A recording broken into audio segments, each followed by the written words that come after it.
একটু ভিডিও দে তোরা ড্রোন লাগে না আমগো ড্রোন লাগে আমগো এটা দিয়ে পুরো ইতালি হইতে ভিডিও করন যাবে। ভ্রমণ মানেই তো নতুন কিছু অভিজ্ঞতা, আর গুলিয়াখালী সি বিচ মানে একরাশ মুগ্ধতা। আর যেমন কিছু জায়গা থাকে যেখানে বারবার ফিরে আসতে ইচ্ছে করে, গুলিয়াখালী সি বিচও তেমনই একটি নাম। আমরা চন্দ্রনাথ পাহাড় থেকে নেমে বাসায় গিয়ে ফ্রেশ হয়ে এখন আসছি সীতাকুণ্ড বাজারে খাবার খাইতে। খাবার খেয়ে আমরা যাবো আজকের মানে বিকেল গন্তব্য হচ্ছে গুলিয়াখালী সি বিচ। দেখতে হলে সুন্দর আপনি ভিডিও লাস্ট পর্যন্ত দেখবেন। গুলিয়াখালী সি বিচ কীভাবে যাবেন সীতাকুণ্ড বাজার থেকে সম্পূর্ণ থাকবে আজকের এই ভিডিওতে। লেটস গো, আমরা আগে খাবারটা শেষ করি, ঠিক আছে গাইস? অলরেডি খাবার আমাদের রেডি।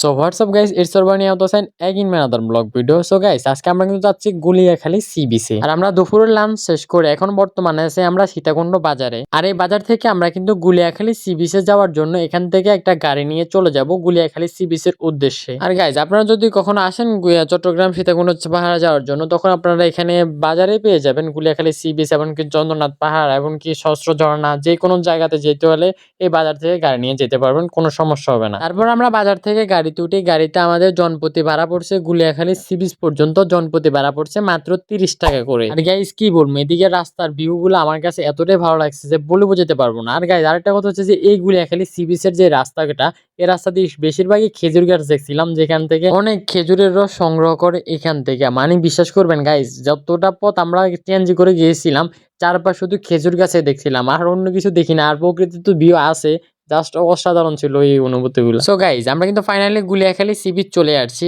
আর এদিকে আমার আসতে কিন্তু সময় লেগেছে, সীতাকুণ্ড বাজার থেকে গুলিয়াখালী সি বিচ আসতে আমার সময় লেগেছে 15 মিনিট। আর এখন আমরা কিন্তু গুলিয়াখালী সি বিচের দিকে যাইতেছি। এটা হচ্ছে অনেকটাই দূর, কারণ হচ্ছে যে এখানে বর্তমান পানি নাই। সমস্যা হচ্ছে যে এখানে কিন্তু বর্ষাকালে দিকে পানি আসে আর কি। তখন এই জায়গা থেকে, আমি যখন বর্তমান যে জায়গায় আছি এই জায়গা থেকে আবার সমুদ্র দেখতে আসলে অনেকটাই রোমাঞ্চকর মনে হয়। এই জায়গাটা অনেকটাই ভিউ, এক কথা অসাধারণ একটা ভিউ আসে এইখান থেকে। আর গাইজ, আমরা যে সময় গিয়েছিলাম তখন মেবি 3টা 3:30 এরকম বাজে। আর ওই সময় এত পরিমাণ সূর্যের যে তাপ ছিল, যে রোদ ছিল, আমাদের গা পুড়ে যাইতেছিল এইখানে দাঁড়ায়। তারপর এখান থেকে রওনা দিয়ে আমরা সি বিচের উদ্দেশ্যে, কারণ হচ্ছে যে অনেকটা পথ হাঁটতে হবে, অনেকটাই দূরে, কিন্তু যেহেতু পানি এখন অনেকটাই দূরে, এখন যেহেতু বর্ষার সিজন না, যার কারণে পানি অনেকটাই দূরে এখন বর্তমানে। হাইটা যাইতেই হয়, কারণ হচ্ছে যে দেখতেছেন পানি নাই। এদিকে জোয়ারের পানি আসলে আর কি পানি পুরা লেভেলে আছে আর কি।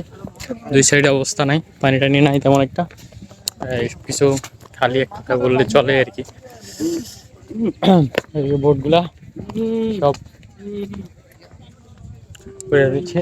আর গাইজ, বিকেল যত হইতেছে তত মানুষ বাড়তেছে, মানে পর্যটক বাড়তেছে। যত বিকেল হইতেছে তত পর্যটক বাড়তেছে। আসল কথা হচ্ছে যে গুলিয়াখালী সি বিচের সৌন্দর্য কিন্তু বিকেল বেলায়। আর গাইজ, রোদের কথা কি বলবো, রোদ এত পরিমাণ পড়ছে যে বলে বুঝাইতে পারবো না। আমার পুরো চেহারা হইতে শরীর পর্যন্ত গরম হয়ে গেছে এখানে। আর গাইজ, যদি আপনি বর্তমানে এই সময় গুলিয়াখালী সি বিচে আসেন, তাহলে অবশ্যই দোকান থেকে একটা আচার নিয়ে তারপরে রওনা দেন গুলিয়াখালী সি বিচের উদ্দেশ্যে। কারণ হচ্ছে যে বর্তমান এই জায়গাতে যে পরিমাণ রোদ উঠে আর কি, রোদ আসে আর কি, এই পরিমাণ রোদে আপনি হাঁটলে অবশ্যই আপনার মাথা ব্যথা হতে পারে এবং কি মাথা ঘুরাইতেও পারে। তার জন্য বলতেছি আচার আপনার জন্য অবশ্যই আনতে হবে, তাহলে আপনার জন্য ভালো হবে। ফাইনালি গাইজ, আমরা কিন্তু চলে আসছি গুলিয়াখালী সি বিচে, যেখানে আকাশ মেশে সাগরে আর সমুদ্র মেশে সবুজের ঘাসে। আসলে গাইজ, প্রকৃতির এক অদ্ভুত সৃষ্টি গুলিয়াখালী সি বিচ। একদিকে সমুদ্রের নোনা জল, অন্যদিকে সবুজ মুখমল। গাইজ, বিকেল যত গড়িয়ে যায় না, সমুদ্র শান্ত, স্নিগ্ধ বাতাস, এক কথায় ওই সময়টা অনেকটাই রোমাঞ্চকর হয় এই গুলিয়াখালী সি বিচ। আর আমরাও চারপাশে ঘুরি এবং আমাদের কাছে এতটাই ভালো লাগছে এই জায়গাটা। যত বিকেল গড়িয়ে আসে ততই আমাদের কাছে অনেকটাই ভালো লাগে। আর আস্তে আস্তে মানুষও বাড়তে থাকে এই জায়গায়। তারপর চারপাশে দেখি সবাই বসে বসে আড্ডা দিতেছে, কেউ ঘুমাইতেছে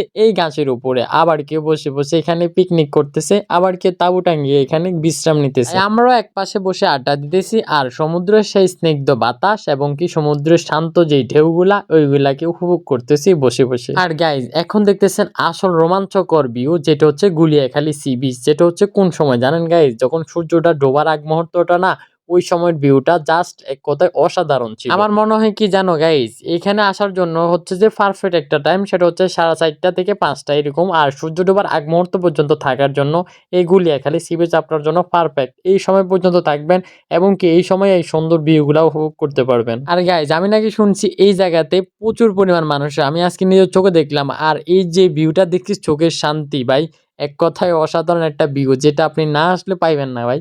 একবার হলে এই গুলিয়াখালী সি বিচ এসে ঘুরে যান আর এই রোমাঞ্চকর এই ভিউ উপভোগ করে যান। আর গাইজ আপনাদের কেমন লাগতেছে গুলিয়াখালী সি বিচের এই ভিউটা অবশ্যই কমেন্টস করে জানাবেন। সো গাইজ আজকের জন্য কিন্তু এতটুকুই ব্লগ, দেখা হচ্ছে নেক্সট আরেকটা ব্লগে। ভালো থাকবেন, সুস্থ থাকবেন, আল্লাহ হাফেজ।